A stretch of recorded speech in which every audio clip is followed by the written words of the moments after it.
राजेश मजदूरी काम करता था। उसे जहाँ भी जो मजदूरी मिलती वही कर लेता और अपने परिवार का पेट पालता। मीना, ये लो आज की मजदूरी। आप बैठिए, मैं पानी लेकर आती हूँ। तभी राजेश के दोनों बच्चे दीपक और दिया आ जाते हैं। पापा पापा, हमारी चीजें लाए पापा।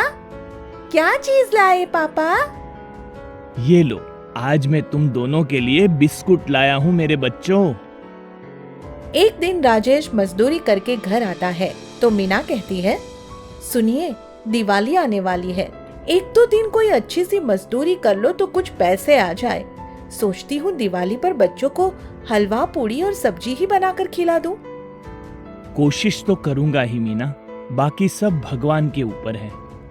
दिवाली का नाम सुनते ही दीपू और दिया खुशी से उछलने लगते हैं और राजेश से कहते हैं, पापा मेरे लिए फुलझड़ी का डिब्बा लेकर आना और मेरे लिए फुलझड़ी और अनार लाना पापा। हाँ हाँ, जरूर लाऊंगा, अभी दिवाली तो आने दो। उस दिन के बाद राजेश मजदूरी ढूंढने में ज्यादा वक्त लगाने लगता है, मगर किस्मत साथ नहीं देती। सुबह से शाम तक मजदूरी की तलाश में भटकता रहता है, मगर उसे पहले से भी कम मजदूरी मिल पाती है। दिन भर खाक छानकर भी क्या मिला, 50 रुपए का काम मिला है। इसमें तो एक टाइम का आटा तक ना आएगा। शाम को राजेश मुंह लटकाकर घर पहुंचता है तो मीना उसे परेशान देखकर हैरान होते हुए कहती है, ऐसा क्या हुआ? आप तो आज बड़े दुखी लग रहे हैं। दुखी ना हूं तो और क्या करूं मीना, सारा दिन भटकते रहने पर भी 50 रुपए की मजदूरी मिली। इतने पैसे में तो हम सब पेट भर खाना भी ना खा पाएंगे।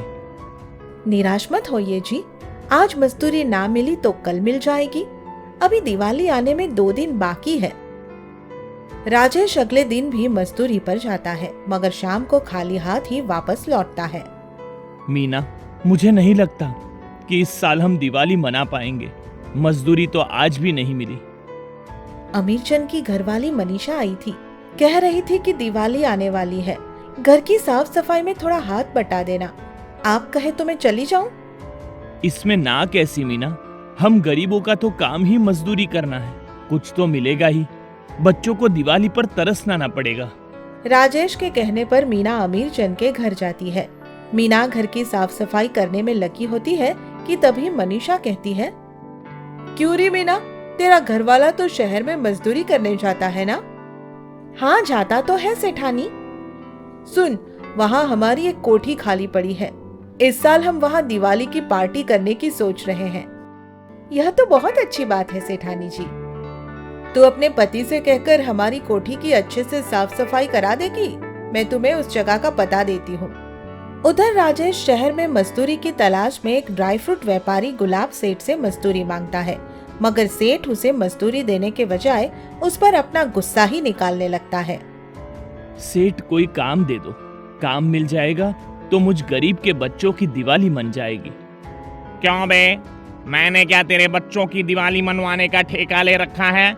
चल दफा हो, यहाँ कोई काम नहीं है।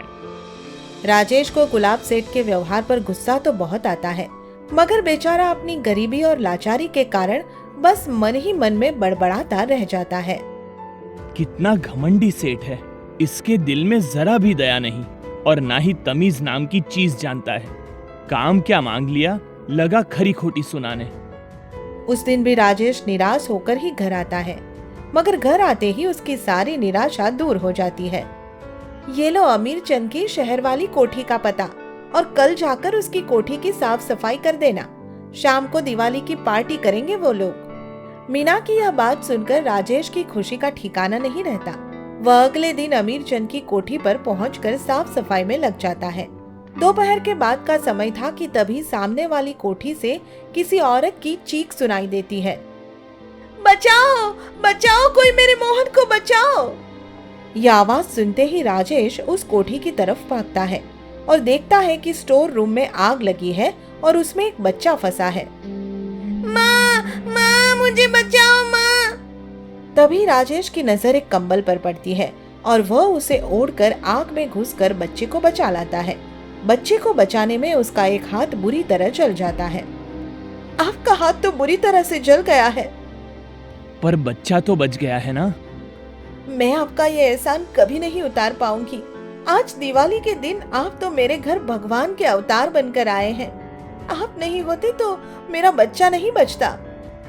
यह कोठी और बच्चा उसी गुलाब सेठ के होते हैं जिसने एक दिन पहले ही राजेश की बेइज्जती की थी। गुलाब सेठ जैसे घर आता है और उसे इस घटना का पता चलता है, वह राजेश के सामने हाथ जोड़कर खड़ा हो जाता है।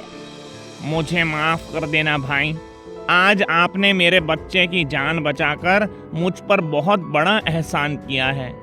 ये तो एक इंसान होने के नाते मेरा फर्ज था सेठ। ठीक कहते हो भाई, अब इंसान होने के नाते मेरा भी कुछ फर्ज बनता है। यह कहकर गुलाब सेठ फायर ब्रिगेड बुलाकर आग को बुझवाता है और राजेश को अस्पताल ले जाकर उसका इलाज कराता है। फिर राजेश के परिवार के साथ मिलकर सभी एक साथ दिवाली मनाते हैं। इस तरह अमीर और गरीब साथ साथ दिवाली मनाते हैं।